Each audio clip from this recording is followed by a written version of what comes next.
Auto workers say they're striking because their pay bumps haven't even come close to raises given to auto executives.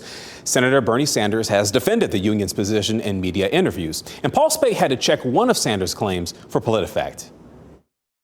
Just how big is the pay gap between workers and America's chief executive officers? Check out what Senator Bernie Sanders told Jake Tapper on CNN.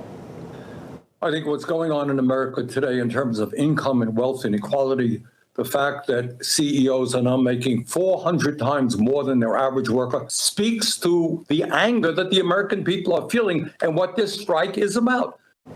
Do CEOs really make 400 times more than a typical worker?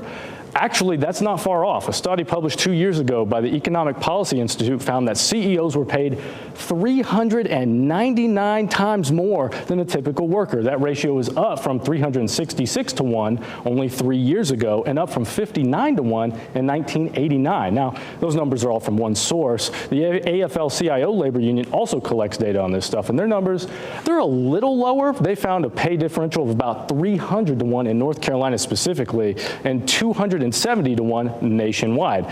That's still a big gap. The only other thing to consider here is that a lot of CEO compensation comes in the form of stock options.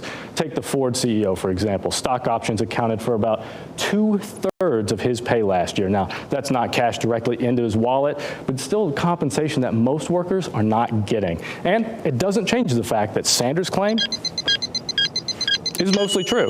Read the full fact check at WRAL.com.